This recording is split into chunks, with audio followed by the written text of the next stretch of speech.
Well, hello everybody, and welcome to another episode of the Vacation Rental Insider. Today we have guest Annie Sloan. She's from the Host Co. Annie, could you please introduce yourself and the Host Co. for those of us listeners who may not know you? Yes. My name's Annie Sloan. I am CEO and co-founder of the Host Co. And the Host Co. is software that enables any property manager or host to offer a suite of amenities throughout their guest journey. So everything from, do you need weather insurance? Would you like an early check-in? Do you want a romance package? Because as we'll talk about in automation, we know that you're coming to town to do a big proposal, right? All the way through during your stay and then all the way through checkout to rebooking, how amenities really power so much rebooking these days. And I'm also a short-term rental host. So started the Host Co. because I had rentals and I saw this problem, which was I could predict every Saturday at midnight, my guests would say, we ran out of firewood and we've had 2 bottles of wine. What do we do? Every Sunday morning, 9 a.m. Hey, can we get a late checkout? If you're not standing by for that, what are you going to do? Right. And sometimes you don't know. Hold on, let me reach out to the cleaner, etc. And so many of those repeat and repeat and repeat questions from guests.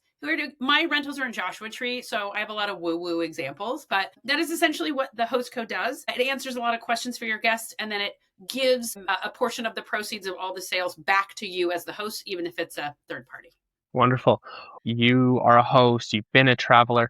Was there a particular aha moment that you said, I need to do this, and there's a gap here, and I can add and monetize in this new model beyond just the nightly rate? Yeah, yes, exactly. So not only for me, but we now have 20, almost 22,000 listings using us. So the funniest thing for me is that our aha moments are totally different than other users' aha moments. But I'll tell you my aha moments, which were, oh my gosh, which were everything today, which were basically my guests were always asking the same questions.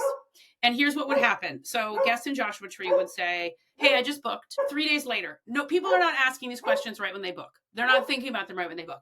3 days later, hey, we're coming to town and we're coming to town for X reason. We're coming down for a romantic weekend, or we're coming to town for an anniversary. Do you know where we can find a massage therapist? And then my reply would be, yeah, here's someone we love. Because guess what? Also, you've probably sent them a guidebook or a welcome book, and guess what? They don't read it. So that's the first big aha moment, obviously, for any host. People are not going to read that. But you send them a name. Your guest then writes back to you a day later. Oh, they're not available. Do you have a second person? Oh, yeah, we also love this person. Oh, they don't do the type of massage we need. Do you have a third person? And all of a sudden, you've spent, I don't know, 3 hours doing something that there is no, obviously, great hospitality is great hospitality, but that's a problem that you can automate out of your life by taking care of that problem much more easily. And also, a lot of those vendors, oh, they're not available. Well, I don't know if that caterer does vegetarian. Do you want me to call them? Right. So, a lot of back and forth and back Mhm, and forth mhm. with services. And then also on site products, right? Things like definitely firewood, beach towels are a thing. Hey, we lost your beach towels, or hey, we ruined your beach towels. Do you have more? My property manager would be going out there, driving out there, bringing extra stuff that we could say, great, yeah, you can buy more. And you know what? You can bring them home with you. They say Joshua Tree on them, right? So we just kept running into these same issues over and over again that could be helped with technology. And those were our aha moments. And then when we started to bring people onto the platform, their aha moments were totally different. So we get to see them. So, for example, we have property managers using the Host Co for expedited package return, which I would never, it just wasn't a problem that I had, right? So someone comes and stays, they leave their kid's toy, they're in Toronto and they were staying in North Carolina and they're like, I need my laptop in 4 hours, right? If you're in Joshua Tree, you have to drive, you have to package it up, you have to drive 15 miles or 20 miles to a store. You have to figure out what the rates are. And all of a sudden, and also Joshua Tree, it's the Wild West. The post office, sometimes they're just closed because they want to be closed. It's wild. So that's their aha moment. I had no idea what a beach key was because I'm not from somewhere where you need a key to access a beach, right? They said, oh, yeah, well, people are always losing our beach key because they're going to the beach. And our runner on a holiday weekend from our property management company, they have to sit in traffic to go bring them a new beach key. But I'm using the Host Co. and I have a drawer full of beach keys and I have a code.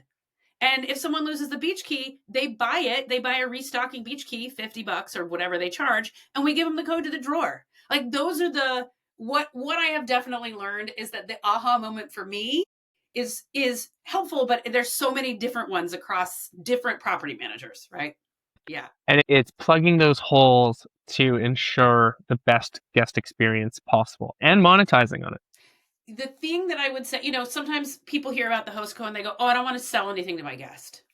Which you should never be selling anything to your guest is the main thing, right? People don't like to be sold to, but they really like to buy, right? So there's kind of two parts of that, which is when you walk into a hotel, you walk in, it's pretty. They might have something for sale near the counter. There's a reason for that, right? Water bottles with their name on it, whatever it is. And then you get to the front and they say, "Oh, you're here early. Are you interested in an early check-in?" No, we think we'll wait. "Oh, okay. While you're waiting, hey, we do have a nicer room available if you'd like a better view. Here's our spa menu. If you'd like to add anything for your fun weekend, here's our spa menu. And while you're waiting, we have a coffee shop right over here. If you'd like to have anything while you wait for your room, and it's a lovely experience." All of those things are selling you something. Every single aspect of that is selling you something, but it is positioned in a way that is improving your guest experience overall.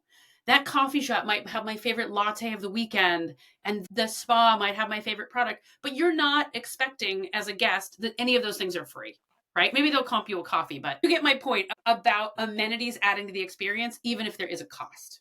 Now you've got tens of thousands of listings already been established. It sounds like a few years. What were some of the biggest challenges in maybe that first 12 to 18th month period? And have any new challenges emerged since then? Maybe you can walk us back to that kind of founding point in time. Yeah. Michael, we barely made any money the first 18 months, and we were doing it all wrong.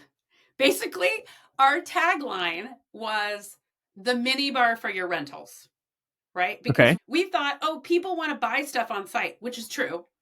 But guess what? You don't want to, especially if you don't live anywhere near your property, you don't want to sell a bunch of stuff on site. You don't want to stock it. We can make it so your guests can't access it until after they pay for it, right? Right. But people don't want to sell stuff. And property managers think minibar, what a nightmare. So we started to have hosts using our platform and say, "Oh, I want to sell firewood," or "I want to sell extra ice."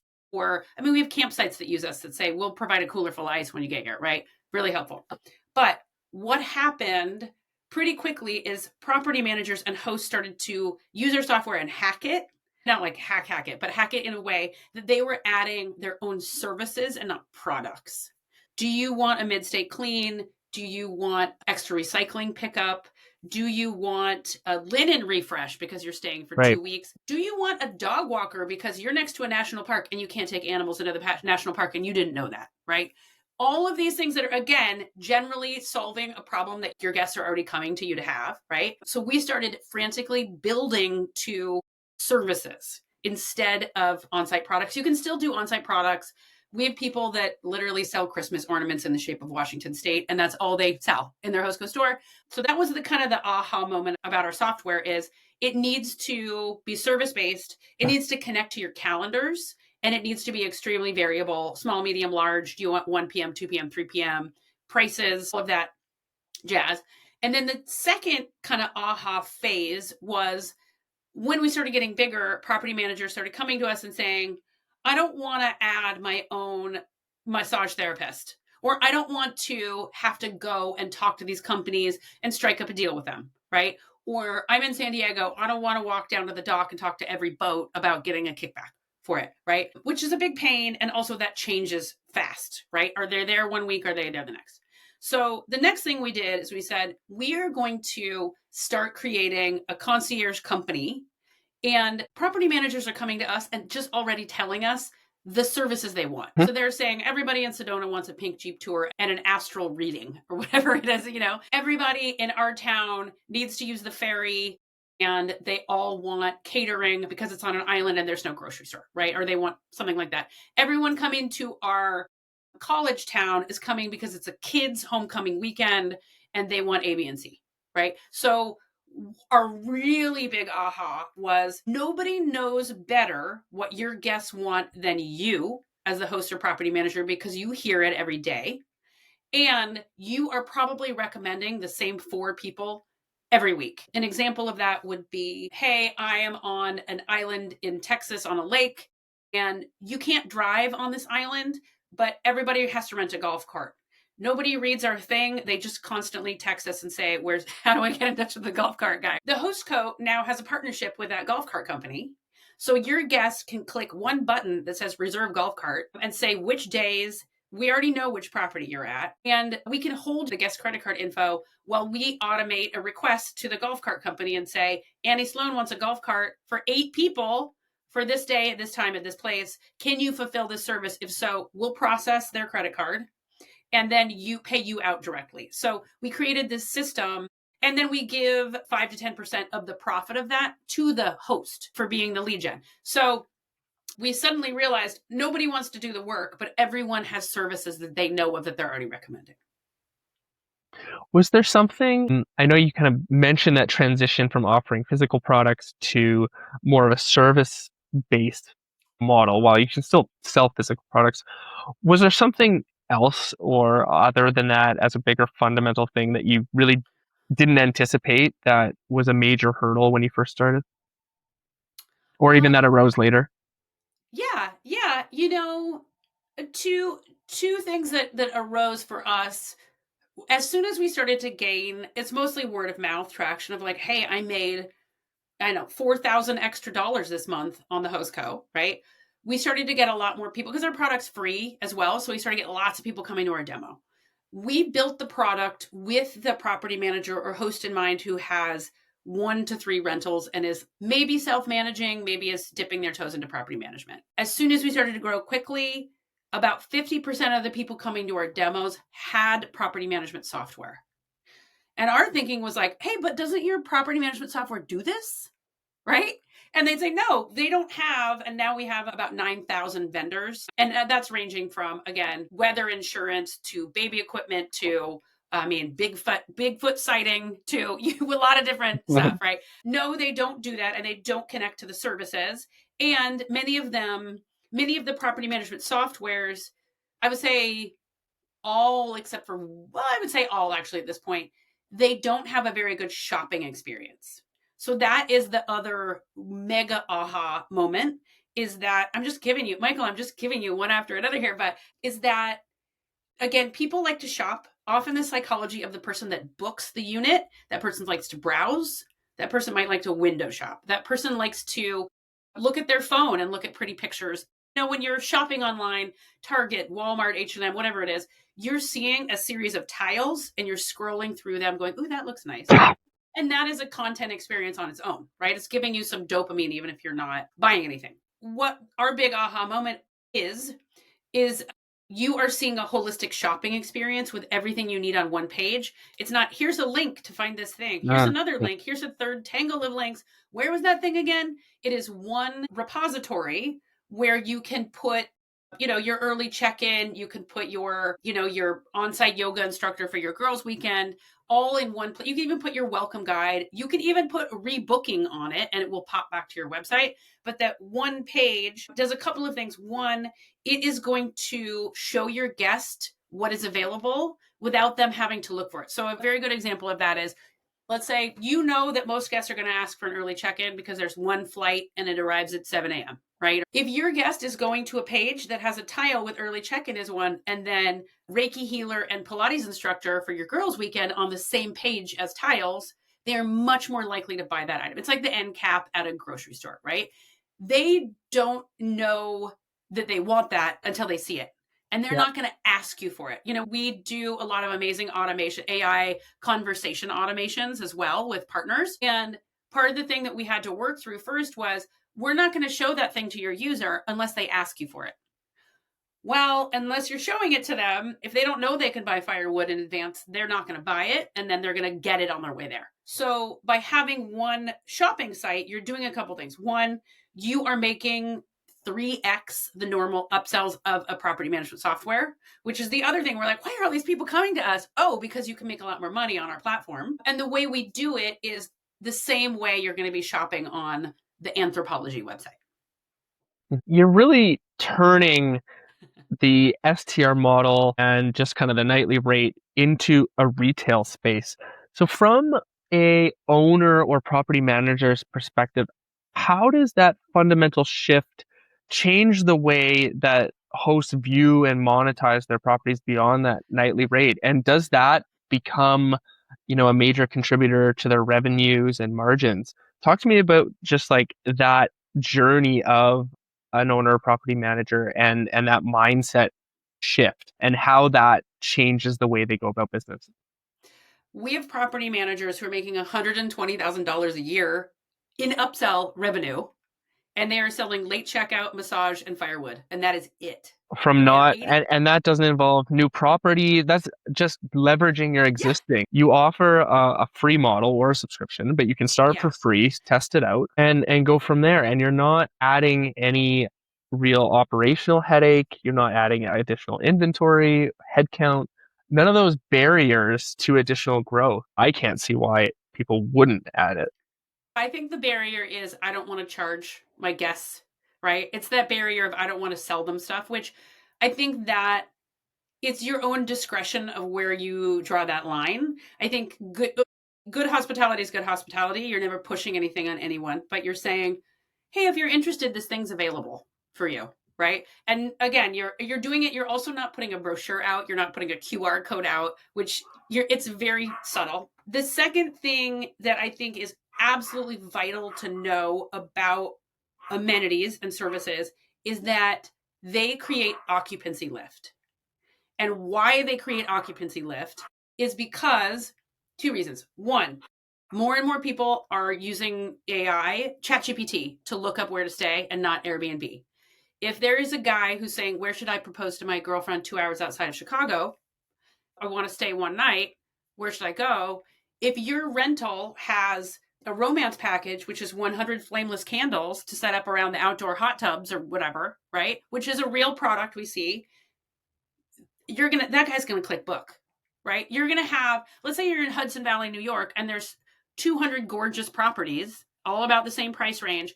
What is the differentiator of those properties is having something that is that memory they want. Come to our place in Florida and we have an outdoor movie night experience and you have photos of that in your listing. That is the hook, right? For family reunions or hibachi chef guy, and you have a photo of that and you talk about it in your listing. You spoke to this earlier. It becomes the one-stop shop. It's easy. It's plug and play, all in one place as the consumer. And like you said, if there's a differentiator of this property versus that one, and this one has, ooh, that's a cool tailored experience. Yeah. You're right. I can totally see that just as a shopper myself. You're looking for those things that are going to make it different, special, and unique. I think we spoke about this when we first spoke is that traveler profile has shifted a bit into wanting those unique experience, wanting that Instagram story or the picturesque home that you can put on Pinterest. People are really interested in that. And I think as there's a bit of a younger generation of traveler, perhaps that's more accessible, that does have money, they're wanting that end to end, I call it the white glove experience. Yeah. Yeah. And then here's the kind of winner chicken dinner to me is that if you have an email list of people of previous guests and however else you're getting that email list, if it's Instagram, whatever it is, you can use your amenities to quarterly send out an email and say, check out our new amenities, wellness, Reiki, whatever. We had someone who added a mobile tattoo artist for the week of Coachella for their villa. Wow. Like all LA people with their little hand flash tattoos, right? And think about that. If you got that email, even if you didn't plan to go to Coachella again, if it was like flash tat artist at our Coachella villa, right? Oh, cool. If you get an email that says Coachella week early birds get 10% off, you're discounting your brand, you're discounting your product. You are not giving any new content or excitement to the user. But if you just have something every quarter, especially in your low season, where you're like, check out this new amenity, and you're just connecting it from the host hay ride around the property or whatever it Yeah. is, right? Or if Check it's, out the Oktoberfest festival. We've got 20 local craft beer vendors, yeah, all brewing Austrian style beer, whatever it may be in your local community. I agree. And that's really attractive to me as a traveler. I'm looking for those authentic home experiences. I think we spoke last time. If I'm going to Japan, maybe I want to take a sushi course and learn that, or I really enjoy Japanese whiskey. I'd love to go to a distillery. Those kind of experiences do make things really special, unique, and sticky and memorable. And so if you know that there's a provider that has that, that's also repeat business. Yeah, and I'll also say that the differentiator between something like Airbnb experiences and what we do is that, let's say, a guy and a girl couple, they come to your rental and you say, hey, before they arrive, if you're interested in a yacht charter, we can do that for you. If you would like a massage, we can do that for you. If you would like the hayride, which is an offsite experience down to the apple picking place that Taylor Swift went last week, you can do all those things. They might not use any of those, right? But one, they already have a better impression. They have a better emotional impression of your listing even before they get there, because you've given them all this extra things to think about. 5 weeks later, they're at a bar with their buddies, and their buddies say, oh, we want to have a getaway weekend. And they say, the place we stayed, they had a yacht charter. They had a hayride. They're not saying Airbnb had a hayride. They're recommending where they stayed based on those extra Yeah. amenities. So those amenities need to be a part of your brand to get that occupancy lift. They can't be adjacent to your listing, right? How do you ensure, we spoke about the mindset shift. So when you're talking to people, you're getting them to kind of understand, there's this whole other avenue of revenue. But how do you ensure that the messaging stays consistent, that it's about your stay, but we can add on? And how does that unique value prop stay clear to hosts who are really used to that traditional model? Yeah. We have templates for what we say to our own guests, and we have them on our website of, hey, when you share your store, here's a suggestion of what we say.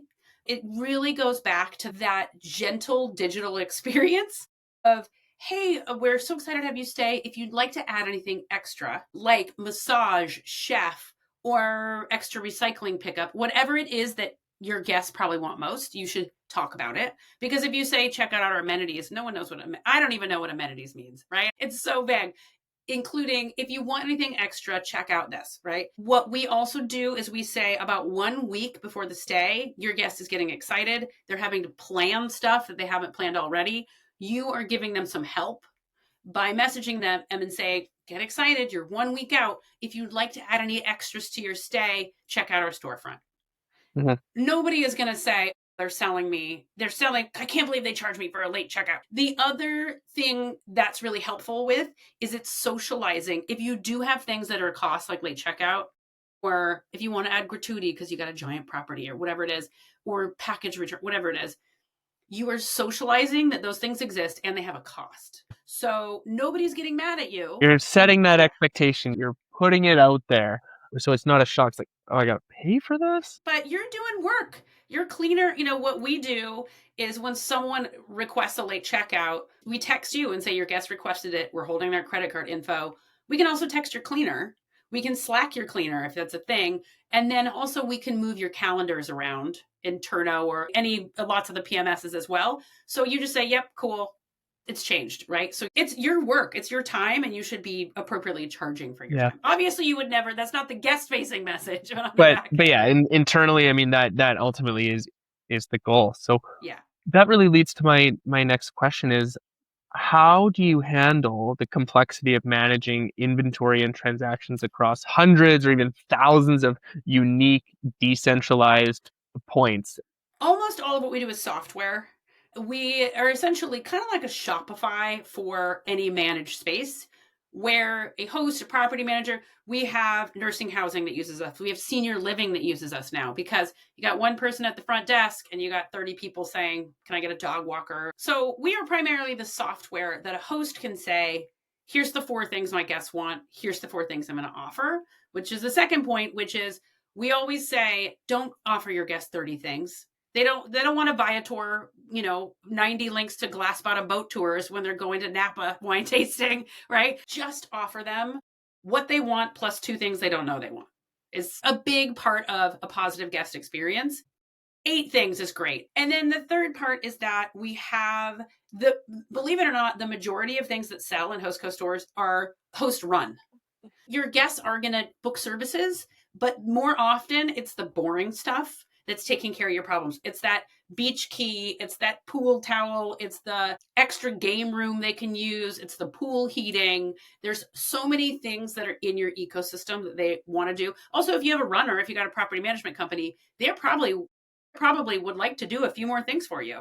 And we can set it so your guest needs, it's a 5-day lead time to book something, right? Hey, we want some birthday decor, or we want extra fresh flowers, whatever it is. And then our services team, it's automated with our HostCo. It's called HostCo Concierge. It's a business within our business.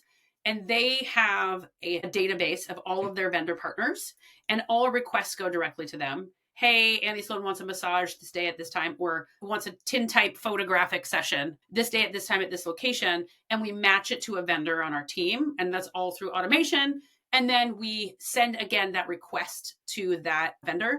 We don't let a guest book anything. We let them request things, and we hold their credit card info. It's a way to reduce the friction of buying something, and also impulse buy it for your guest. Oh, yes, we want that hibachi night chef. And then our team will work on the back end to secure that before we actually process the credit card. I see. Yeah. And then it's kind of two questions. Are you the merchant of record? And do you get involved in support if fulfillment isn't there? Someone books a fishing charter, the boat didn't show up, it was late, they ran out of gas and had to get towed in.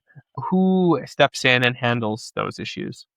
Yeah, we are currently the merchant of record for that transaction, and we do handle the support and the chargebacks for those. We have two kind of benefits for us. Is that one, we do not allow vendors to apply to work with the host code. We only, and this is how we scale quickly. When someone comes to us and they say, I want to start the host code, we say, great, what are the 3 things everyone's asking for? What are the 3 things you're already recommending? So we're only getting the highest quality vendors that are coming by recommendation. It's not, nobody can come to the host code and say, I want to be a massage therapist at the host code. It's great.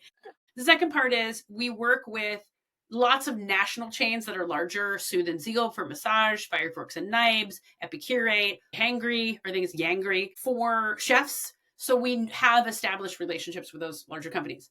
We also have, everything has a cancellation policy. It has the right insurance in place. It has everything dialed in for that product. 1 to 100 of a guest forgetting that they booked something, a guest booking it for the wrong day. And that's why we have cancellation policies in place. That's why we have support teams to say, hey, you booked this roller coaster ride for 1 week ago, and we sent you 2 reminders and said, make sure to check that everything is exactly as it is. But we're still there when the angry dad says, hey, why can't I get my roller coaster tickets, right? Even though it's a week earlier, we are still there for that. We are opening up a system in 2026 with the property manager as the merchant of record. Or often there's property management franchises that want us to do that for them. So they are covering that system as well, which I'd prefer that anyway. But it's up to you how you'd like to do it. Now, you mentioned you've got 22,000, I think you said, properties listed. Mm-hmm. I believe, did you say 10,000 vendors, give or take? Yeah, give or take 10,000 vendors. 20, almost 22,000. I think it's 21,400 properties yesterday, so close. In 17 countries. It's primarily 99% US, some Canada, but it's amazing to me because we only display US dollars currently. Next year, we'll display separate currencies, and your guests can pay in whatever currency anyway. But we have users in Czech Republic, in Soviet Georgia, in Jamaica, which is a good signal that we're doing, that people, they want to be able to offer these extras, right? Yeah. So what is success? Let's say we talk in a year from now, it's December, we're heading into the holiday season. What does success look like by the end of next year? How many properties, how many vendors, and are there specific geographic regions even that you're targeting? Tell me about your growth plans and what success looks like for 2026. So success for us is being an expected embedded tool with every other player. If it's an OTA, if it's your direct booking site, that when you build a direct booking site, because the host code's free, it's free we get a small commission. We get a 7% commission on your sales. You can subscribe, but it should be an embedded product that when you build a direct booking website, it's already there. If you're building a direct booking website with a PMS partner, it's a tab on your website. It's already there. So that we are not ever even saying, hey, come get a Hostco website. It is just an expected occurrence with any product we're with. Even with something like, it'd be great to have that with Verbo. If they could say, you get a free, if you're listing on Verbo, you get a Hostco store.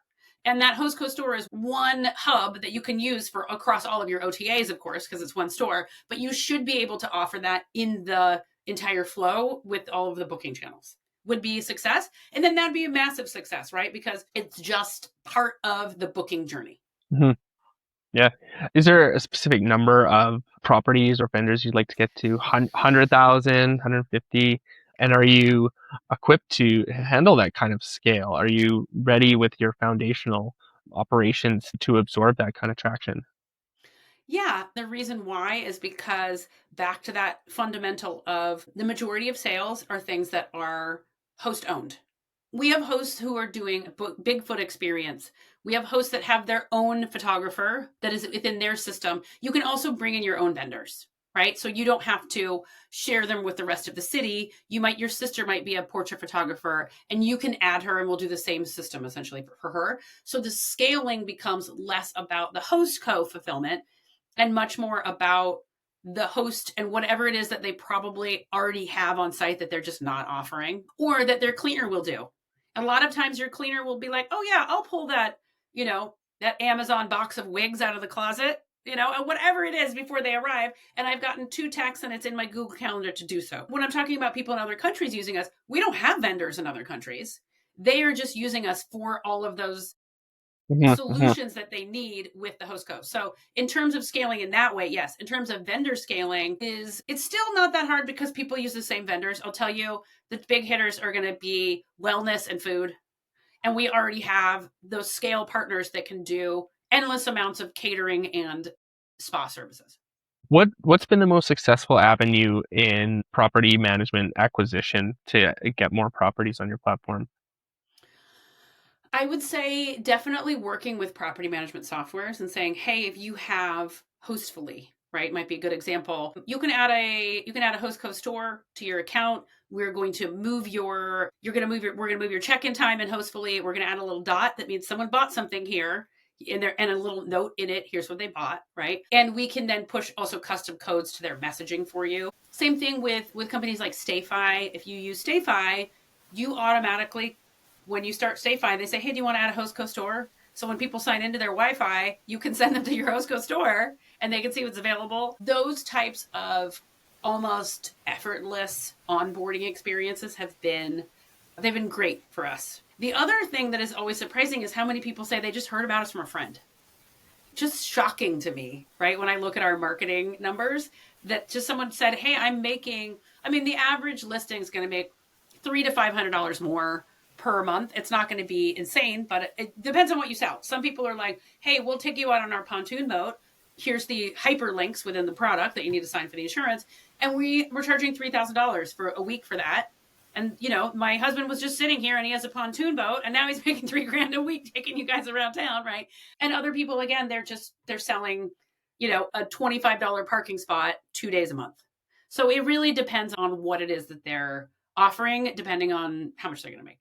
Are you engaging in cold email? Are you putting ads out there? What kind of avenues are you seeing success in? We are almost entirely organic. So we do not spend money on ads. We might spend $100 to boost something once a month. We don't really have a lead system for cold emails. We do have a warm email flow where you come to our site and you sign up for a newsletter, which is good. But we have I hope it's bigger than Guesties this week. Ooh, I hope. We have the largest Instagram community of short-term rental hosts on Instagram as a company. As far as we know, as a software company, we have about 23,000 hosts in there. And the reason why we have that is because we do not talk about our product very often. We talk about what's happening in the short-term rental world. We share tips for a full year before we even put a product out. My co-founder and I, who both have rentals, he has built and sold property management companies. He runs another property management company as well, said, here's everything we've learned. If you can't have a pool, what are 5 outdoor amenities that people love? What are mistakes we made? What did we do when regulations changed in our area to combat that? What are we doing about the Airbnb? And we use Airbnb. The host code totally works on Airbnb. We have a very good relationship with them. You can share our links on Airbnb. But what do you do about the privacy? Just sharing everything we know. And that has been the complete driver of our growth, particularly because we weren't integrated with any property management and softwares for the first year. It was just that. And I think a lot of that word of mouth also comes from that, because people will say, oh, I heard about you from a friend, but they probably saw us on Instagram. It's so funny. People have recognized me at garage sales. They're like, aren't you that person from the house? Yeah. I like that. I think, using your social channels to kind of position yourself as a thought leader and giving a real piece of value, tips, tricks, new experiences, ideas. I really like that. What are some of the trends that you see happening for 2026 in the industry that you could share? What are some things that people may not be aware of that you're kind of honing in on as a shift? Some of the things that people have been talking about are the notion of booking and, being able to hook into the chat GPTs of the world and kind of have your platform outside of a platform and just using APIs for that kind of end-to-end experience. Is that something you're seeing, thinking about? What other trends are out there? Yeah. Well, certainly two big drivers of booking behavior are that young people book experience first, destination second. So that doesn't mean that they don't want to go to a region, right? It means they're going to go see Taylor Swift in Nashville. They're not going to Nashville and then Taylor Swift's going to be there, right? So they're booking based on, there's all this destination marketing about like visit Santa Cruz. If I see a really crazy looking coffee matcha thing on TikTok and it's in Santa Cruz, I'm going to build my trip around that because my kids are like, we want to go see that crazy matcha drink, right? So knowing that experiences drive booking, and that combined with the increase of using AI tools for finding, we're still a medium way off from that, but certainly the discovery piece is going to be happening with AI tools. And you see that already. The majority of short-term rentals in the US this year were not booked on Airbnb.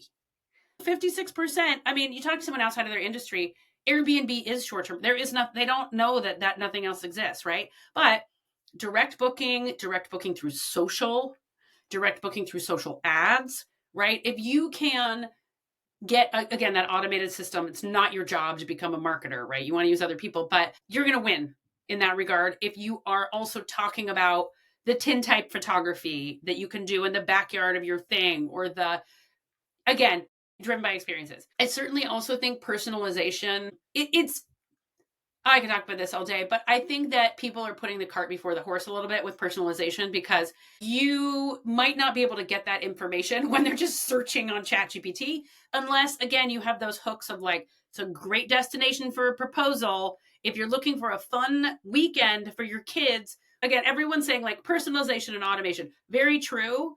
But again, this just goes back to that thing again of like, people don't know what they don't know, and they aren't going to know about that cool thing in your town until they see it.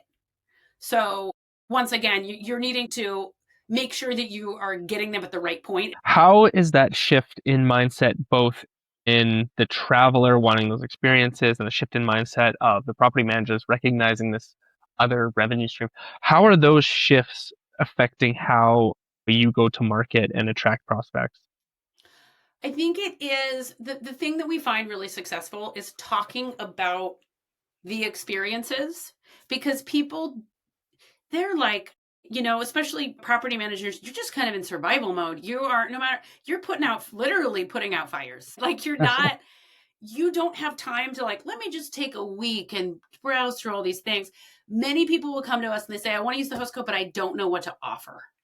So by showing people, everybody's really into saunas right now. You can have a drive up barrel sauna. And here's what you should do. You should show a photo of that and someone using it put it in your listing, put it in your social media. How the host code works is if you make a host code store, you can do it through your API, even through Airbnb, make a host code store for every one of my Airbnb listings. It already it populates in the local services we've approved in the area into your store. Mm. So you can see what's available. You can even say, you know what I'm going to do? I want to send out a message that's like, hey, check it out. We got a new drive up barrel sauna, and see what that does. See how many people that gets to your website. What's been challenging about acquisition? Is it the education piece? Is it convincing people that you're not selling? These are things that people want. Is it, you mentioned you're not spending money on ads? Is it a budget constraint to scale? What are some of those challenges that you've experienced? Yeah. Oh, well, I think, Michael, you checked every single one of those as a, it's like every one of those is a Mhm. constraint. For users, it is one, onboarding. We have daily demos where we say, here's how it works. Here you go. It's basically an eBay. It's a real similar to eBay, except you can modify a lot of bells and whistles. You can add a co-host, all of that. It's getting people to onboard. There are so many softwares out there. I was at the Vacation Rental Manager Association conference, and you go to the floor, and there's 110 softwares, and they all say, use us, right? So it's an overload of softwares, and it's also I don't have time to learn how to use this new software because I'm a property manager. And that goes back to why having an embedded store already, you don't have to really learn how to use it. You just go, it kind of runs itself. Your guest is going to request something, and we're going to let you know. We're never going to let your be like, hey, your guest is showing up 4 hours early. Ding dong, surprise, right? So it's definitely the onboarding. It's the aversion to new technologies when you're already just trying to figure out Google AI in your Word doc, right?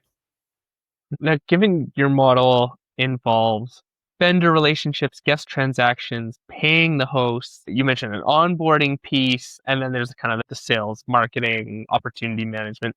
Are there any critical pieces of technology or operational systems that you rely on, whether that be a CRM, ERP? What are those pieces of tech or tools that you're relying on every day?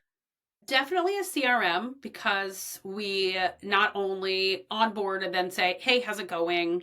Hey, here's the stuff here's some stuff people are selling this season. Just keeping people, there is the acquisition piece for, acquisition marketing piece. And then there is the retention marketing piece. And for us, we need both of those, and we need certainly a CRM, because what also happens is people will start and then they'll say, hey, people aren't buying things. And we'll say, are you including your store link in your messaging when they book and 1 week before? Because most people will buy things before they arrive. On site, it's real last minute to say, I want a massage, and often you can't get one tomorrow. Are you saying it in such a way that they actually know what you're offering them? Hey, we've got, if you're looking for a massage or an herbology tour around our property, making sure that they can see things in advance of their stay. Those are the hiccups that people don't really realize. Certainly not for any marketing reasons, but we certainly have a lot of financial transactions all through Stripe. And Stripe does the compliance, it does the know your customer, it does the fraud protection. It also will pay out people in 135 currencies. And also it holds all of the funds. So what we do is when we bring in your guest funds, let's say it's $100 for a late checkout, we hold those funds until that service actually happens. The same thing that Airbnb does for fraud protections. And then we pay you out after that situation has taken place. If it is your guest books a massage, we hold those funds. We have to pay the massage therapist right away, because they're not going to come out to the house to do the massage without getting the payment up front. And then we process that transaction from your guest kind of simultaneously and then pay you out once the service has taken place. So we can do all of that through Stripe, where we don't have to build those management tools. And also we can do things where we can pay you out to 7 different bank accounts. If you're a property manager managing 7 different rentals, we can show you how to split the payment between you and the owner, etc. All of that we don't really have to deal with, because we have systems in place for it. And have you systematized that process from a host signing up right to their product being installed and sold? It sounded like you're doing check-ins and giving some advice just to make sure, the health of their performance on your platform is healthy and therefore sticky. Talk me through that process and any manual gaps still to fill. At first, we thought our product was so easy to use that we didn't even need a demo. Because it's like eBay. You don't go to a demo for eBay. You know that you put something on eBay and you can sell it. The piece for us is you need to share that eBay store with your guests. It's very easy to start an eBay store, but there isn't just automatic traffic if it's a host code store, right? So that was our big learning, to getting people to a demo of here's how you share it with your guestie or your host away messaging. But beyond that, you can start a host code store in, I would say, under 3 minutes based on any property you have, and you can share it with your guests in under 3 minutes. You probably want to go in and say, hey, we are not interested in a late checkout. We don't offer that. we want to offer this other thing. We have a bunch of quick ad templates to show you what other people are selling as well. But you can start it really quickly and kind of learn it after you've started it, which sounds crazy. But again, you're just going to get a request. And if you say we can't fulfill that request, or if it's a massage and we can't fulfill it, we send an email back and we text your guest to, hey, bummer, we were unable to fulfill your request, but we hope you have an incredible trip. My very favorite thing is when people use it and someone buys something the same day. It is so cool. We had a property manager, her first week, she had a guest. She has a place in like Santa Ynez, some wine country, middle California wine country. The guest bought $3,600 in amenities in her first week. So it's just the value. And it was chef's dinner for 8, 4 massages, and a guided hike around the property. She woke up and she had made, because you get a percentage of all of those things, she'd made $360 while she was asleep. That's like the best possible stamp of approval on our software to start using it, right? And that's why also it's free. I mean, it's free and we get a commission, is because we want to show you the value of it before you even consider anything else with it. Like, oh, this is a value for me. I'm making money on it. Now I can dig into it deeper. I'm curious what the role of competition plays for you. Do you keep your ear to the ground? Do you have your eyes on certain people or businesses out there? And talk to me about what makes you unique and stand out and the right choice. Well, I would say that I've aged about 10 years in about a year and a half. But just being in the startup space and software space, almost everybody talks about upsells these days, right? Hey, it's part of our onboarding, or you get it with you get it with your Wi-Fi, you get it with your this, you get it with your property management software. And then you have a lot of AI conversation tools that also offer those upsells. And thankfully, our differentiator is none of those things are a shopping experience. None of those are one beautiful hub for all of the things that your guests want. And none of those accomplish the thing that we accomplished from the very start is your guest, they booked 1 week ago. They're just about to get in bed or sitting down on the couch with their tea. And you say, hey, if you'd like to look at some extra services, and you are giving them a shopping experience, they're sitting there, they're browsing, they're thinking about their trip. They're creating such an emotional connection just by looking at all those things.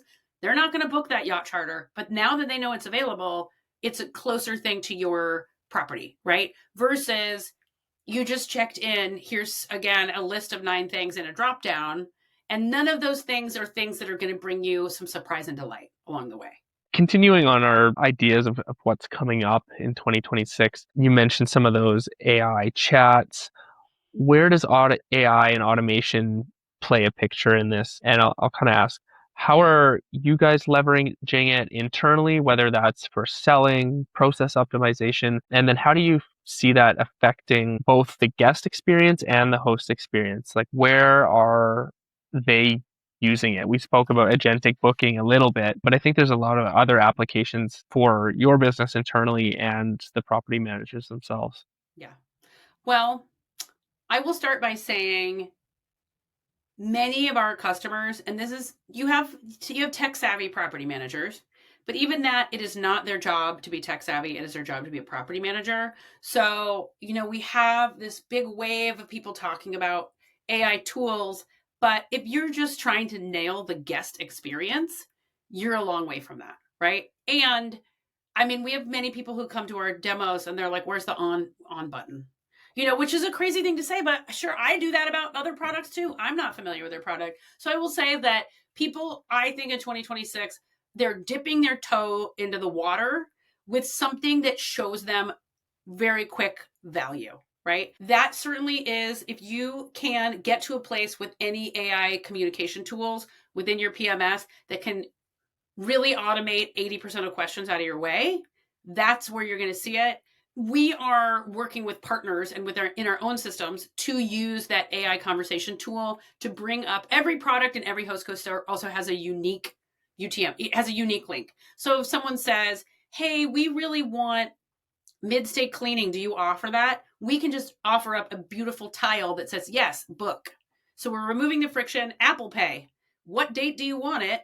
Do you have any requests? Are you allergic to any cleaning product, right? You can put whatever you want in that and it's done. And then on the back end, we're doing all the automation. So that's one way is communication. The other thing that we're doing is applied AI to all of our sales data and all of our request data and all of our abandoned cart data so that we can forecast the amenities that people want. And then you can then use that for marketing your property. So it's also creating this virtuous cycle where you don't have to learn any AI tools. We're just using those data sets to inform you. It's essentially forecasting of what you should be talking about, even in your listings, what you should be talking about that's going to get people to book. What about on the support side? We spoke earlier about, the fulfillment, the cancellation policies, etc. How are you using AI to manage your support queues and knowledge base, and even in like customer deflections or self-serve, so you don't even need to get Mm-hmm. involved, that they can get the answer? Any use of AI in that realm? To a degree, with certainly with support chat, but I also think that we, in terms of the concierge services, which again are not the biggest part of our business, you can do automated support with all the other channels pretty much. But with something like concierge services, we can do it to a degree because we know that we have actually gone back to having more humans because one, the reason why people are booking it through a concierge service instead of doing it themselves is because they want to save time and they want a person to do it for it. You can, again, the top level of them requesting it, yes, but if there's an outlier question, sometimes you need to get a human involved. And also people really like humans. Until we get Absolutely. to a point where you don't know that it's not a human, it's still a little unsettling with specific things like that without feeling that you're being very cared for, right? I think we're all at the place now where you're like, oh, when you get a message, hi, Annie. Yeah. I think we're using it for things that are obviously easy to automate, but I am not totally trusting it with those real nuances of human interaction. Yeah, absolutely. And I think, we're hearing that from a lot of our guests is that kind of general message. I want AI to augment. I don't want it to Yeah. replace my customers, prospects, even their customers don't want an AI only interaction. We want to use AI to free up people's creativity, their critical thinking, that nuanced approach. And at the end of the day, people buy from people. Yes, they're maybe buying a product or service, maybe they're interacting with, a platform, but you're still having a human relationship. And I don't know when or if that will ever go away. Yeah, I think also this is a long conversation. This is a separate conversation, but when Airbnb started and it was all about the image of you as the host. Hey, I'm Annie. I have, a rental in Joshua Tree. Come stay at my house, right? I do think that that is certainly changing as rentals become more and more professionalized. Yep. It's now come stay at beach da da da, da rentals. In fact, sometimes I think, oh, because it seems professionalized, it's going to be a more professionalized stay. I think so. And Yeah. that was a lot of the messaging that I and we received when I was inside at TripAdvisor, kind of in their big ramp period in their early teens and onward to kind of 15 into the 20s. That was a big piece of the product that they were trying to deliver, was how do we give the vacation rental experience of, whole home, not hotel kind of square box, but we want certainly things like the check-in experience, checkout, and the operational side to feel like a hotel. And I think that's this cross section that we're getting to where, as you mentioned, this more professionalization of these rentals speaks to that guest experience and that need. Guests don't want to bring their own towels. They don't want to bring their Yeah. own shampoo. They don't want to have to clean, like, okay, I'll pay a cleaning fee. They want that hotel experience in the form of a vacation rental. Before we go, I'm curious, for young up and comers, new entrepreneurs, people trying to get into either vacation rental or property management, what's one, maybe two, three pieces of advice that you'd give them to get going? It is cautionary. It is more expensive than you think it's going to be to run a short-term rental. Certainly in vacation destinations during COVID, oh, I'm going to get a place in Palm Springs and I'm going to rent it out. Oh, I'm going to get a place in Tahoe. I'm going to get a place in, and I can find these cheap places. But you have to buy new towels every quarter. You have to buy new sheets every quarter. You have to replace the garbage disposal once a year, right? That when you are looking at a business, and treating it unless you have money to say this is our vacation home and on occasion we'll rent it out, but we can cover the mortgage anyway. Really build in the expenses that you're probably going to have. And I've seen a lot of people that have said, oh, I can manage it myself. And then they don't realize what a lift that is in terms of guest communication. That's where those AI tools really come in handy. But you can only spend so much time outside the front of the restaurant while your friends are inside having someone's birthday party, texting your guests back before you go, what am I doing? Right? So property managers worth their salt. And they know what they're doing. And if you are also starting from the beginning, this is different. If you're a property manager, you're starting from the beginning, very different. If you're a host, a property manager, even for the first 6 months, they're going to get your photos right. They're going to get your listings right. They're going to get your pricing right. You're probably signing a contract, but they get all of their knowledge. Don't try and just do it from scratch unless you really have that pad to learn from your mistakes. Yeah, fair enough. I appreciate that. Leverage the experts out there. Yeah. Yeah. And lastly, how can people find you and how can people find out more about the Host Co? So you can find us at www.thehost.co or on Instagram at the Host Company. And if you send a message on either of those via chat or link, if you want to talk to me, it will get through to me. My support team will say, Annie, you got someone asking a question to you specifically. Fantastic. Yeah. Well, that is all the time we have today on the Vacation Rental Insider with guest Annie Sloan from the Host Co. It's been wonderful having you. Hopefully we'll see you again sometime soon, Annie. You have yourself a wonderful day, and thanks everyone for listening. Thank you, everyone. Thank you, Michael.